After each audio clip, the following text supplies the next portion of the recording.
नमस्कार जय जगन्नाथ दर्शक बंधु एसपी एस्ट्रोलॉजी ओडिशा चैनल प्रसारित मासिक राशिफल कार्यक्रम को आपण मानक स्वागत। दर्शक बंधु आज आम आलोचना करबा जे अगस्त 2026 रे केमति रहइबो राशिचक्र अष्टम राशि बिच्छा राशि व्यक्ति विशेष मानक पई शुभाशुभ राशिफल विषय विस्तृत भाव आलोचना करबा प्रतिकार सहित किंतु ता पूर्व आपण मानक एक अनुरोध जदि आपण माने हम चैनल को प्रथम थर कर आसिथांते तो वीडियो को लाइक करंतु शेयर करंतु और चैनल को सब्सक्राइब करी पाखरे था बेल आइकन को प्रेस करंतु। तो दर्शक बंधु चलन आरंभ करबा आज आलोचना जे अगस्त मास रे बिच्छा राशि व्यक्ति विशेष मानक पई शुभाशुभ राशिफल। दर्शक बंधु ए बिच्छा राशि पई बा आपण मानक पई एई मास जो गुरुत्वपूर्ण ग्रह माने रहिचंदी सेमानकर अवस्थिति विषय टिक नजर पकेनबा। बृहस्पति आपण राशि पाई नवम स्थान रे तेणु नवम बृहस्पति एवं शनि पंचम स्थान अधिष्ठान करुछंती एवं अन्यान्य ग्रह मानकर जदि अवस्थिति को नजर रखी आमे आलोचना करिबा ए मासर राशिफल विषय तेबे प्रथमे देखिबा क्यारियर विषय रे। ए क्यारियर दृष्टि एही मास आपण को मिश्रित परिणाम देव। आपण को कर्म क्षेत्र रे निजर प्रतिबद्धता एवं दक्षता प्रदर्शन रो सुजोग मिलिबो।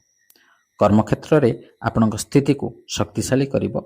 व्यवसाय रे वृद्धि एवं भल आर्थिक लाभर संकेत रहिछि जहाँ व्यवसायिक परिस्थिति को अनुकूल करिबो। शिक्षा क्षेत्र जदि आलोचना करिबा तबे छात्र छात्री मानक पई एही मासटी चैलेंज रे पूर्ण रहिबो।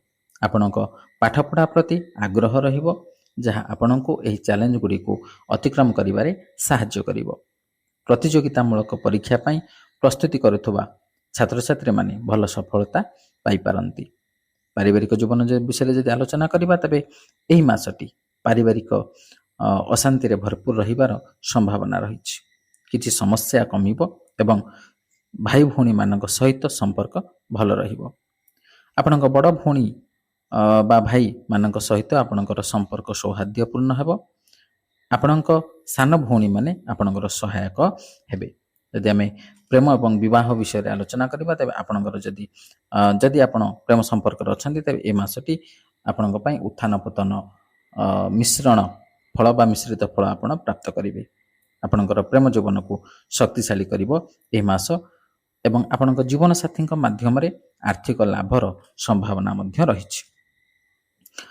आर्थिक स्थिति विषय यदि आलोचना करबा तबे आर्थिक भाव रे एही मासटी विभिन्न उपाय रे अनुकूल प्रमाणित होई पारे। आपणक आर्थिक परिस्थिति को शक्तिशाली करिबारे साहाय्य करिवो।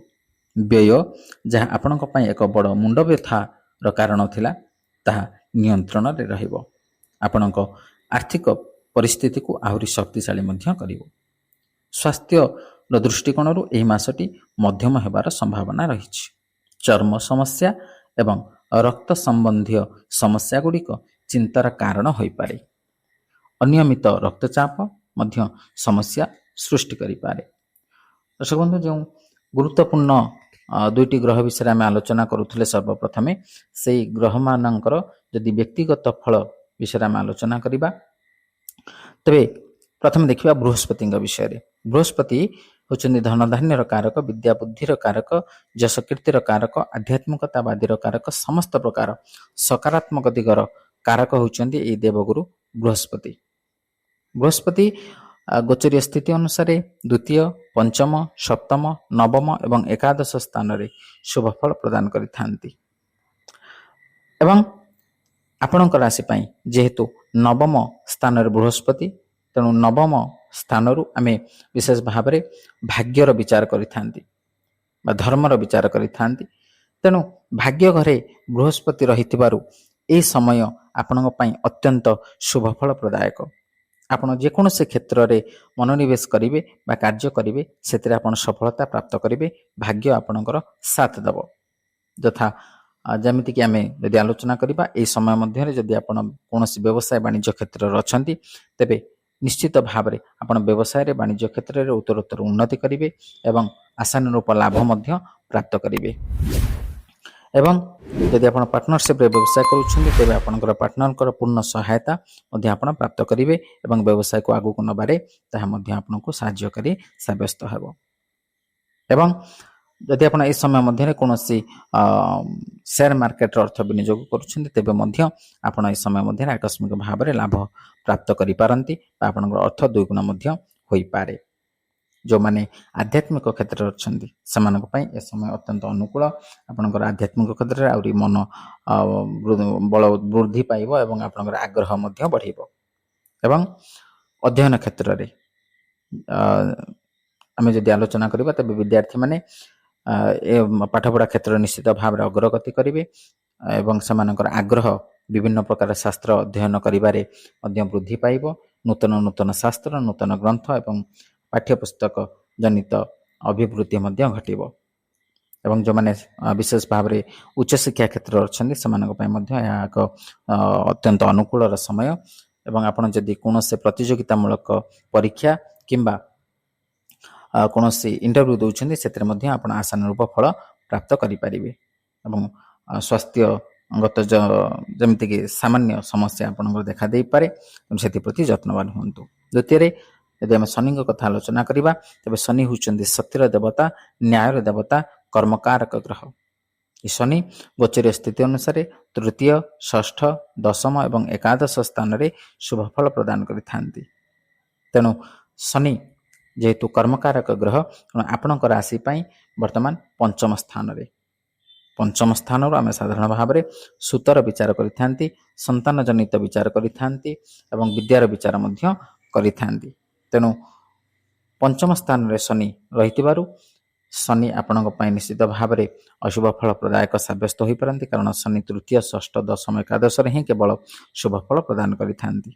ତେଣୁ ଯଦି ଆପଣ ଏ ସମୟରେ କୌଣସି କର୍ମକ୍ଷେତ୍ରରେ ଅଛନ୍ତି ତେବେ କର୍ମକ୍ଷେତ୍ରରେ ସାମାନ୍ୟ ଅବନତି ଦେଖା ଦେଇପାରେ ବା ଆପଣଙ୍କର ଅନାଗ୍ରହ ଭାବ ପ୍ରକାଶ କରିପାରନ୍ତି। ଏବଂ ଯେଉଁମାନେ ନୂତନ ଭାବରେ କର୍ମପ୍ରାପ୍ତି ନିମନ୍ତେ ଆବେଦନ କରୁଛନ୍ତି ସେମାନଙ୍କୁ କିଛି ନା କିଛି ସମସ୍ୟା ଦେଇ ଗତି କରିବାକୁ ପଡ଼ିପାରେ, କିନ୍ତୁ ଆପଣ ଯଦି ସତ୍ ମାର୍ଗରେ ରହି ଚେଷ୍ଟା କରିବେ ତାହେଲେ ନିଶ୍ଚିତ ଭାବରେ ସଫଳତା ପ୍ରାପ୍ତ କରିବେ। ଏବଂ ସନ୍ତାନ ସନ୍ତତି ଜନିତ କଷ୍ଟ ଆପଣ ସାମାନ୍ୟ ରୂପରେ ଅନୁଭବ କରିପାରନ୍ତି। ତାହେଲେ ଦର୍ଶକ ବନ୍ଧୁ, ଏ ତ ଆମେ ବିସ୍ତୃତ ଭାବରେ ଆଲୋଚନା କଲେ ଶୁଭ ଏବଂ ଅଶୁଭ ଫଳ ବିଷୟରେ। ସେ ଅଶୁଭ ଫଳକୁ ପରିତ୍ୟାଗ କରି ଶୁଭ ଫଳ ପ୍ରାପ୍ତ କରିବା ନିମନ୍ତେ କେତେ ଗୁଡ଼ିଏ ପ୍ରତିକାର ବିଷୟରେ ମଧ୍ୟ ଆମେ ଆଲୋଚନା କରିବା। ପ୍ରତିକାର ଗୁଡ଼ିକ ହେଉଛି ଆପଣ ମଙ୍ଗଳବାର ଦିନ ଶ୍ରୀ ହନୁମାନଜୀଙ୍କର ମନ୍ଦିରକୁ ଯାଇ ଦର୍ଶନ କରନ୍ତୁ ଏବଂ ଶ୍ରୀ ବଜରଙ୍ଗ ବାଣ ପାଠ କରନ୍ତୁ, କିମ୍ବା ରାଶି ତେଲ କିମ୍ବା ଚାମେଲି ତେଲର ଦୀପଟିଏ ଅର୍ପଣ କରନ୍ତୁ, କିମ୍ବା ଶନିବାର ଦିନ ଅଶ୍ୱସ୍ଥ ଗଛ ତଳେ ସୋରିଷ ତେଲର ଦୀପଟିଏ ଜାଳନ୍ତୁ, କିମ୍ବା ଆପଣ ହନୁମାନ ଚାଳିଶା ପାଠ କରନ୍ତୁ, ଶିବଙ୍କର ଦର୍ଶନ ମଧ୍ୟ କରିପାରିବେ। ଏହା କରିବା ଦ୍ୱାରା ଆପଣ ନିଶ୍ଚିତ ଭାବରେ ଶୁଭ ଫଳ ପ୍ରାପ୍ତ କରିବେ। ତାହେଲେ ଦର୍ଶକ ବନ୍ଧୁ, ଆଶା କରି ଭିଡ଼ିଓଟି ଭଲ ଲାଗିଥିବ। ଯଦି ଭଲ ଲାଗିଛି ଭିଡ଼ିଓଟିକୁ ଲାଇକ୍ କରନ୍ତୁ, ସେୟାର କରନ୍ତୁ ଏବଂ ଚ୍ୟାନେଲଟିକୁ ସବସ୍କ୍ରାଇବ୍ କରନ୍ତୁ ଏବଂ ତା ସହିତ ଆପଣଙ୍କର ସୁଚିନ୍ତିତ ମତାମତ ଦେବାକୁ ଜମା ଭୁଲନ୍ତୁନି। ଆଜି ପାଇଁ ବିଦାୟ ଦିଅନ୍ତୁ। ରହିଲି, ନମସ୍କାର।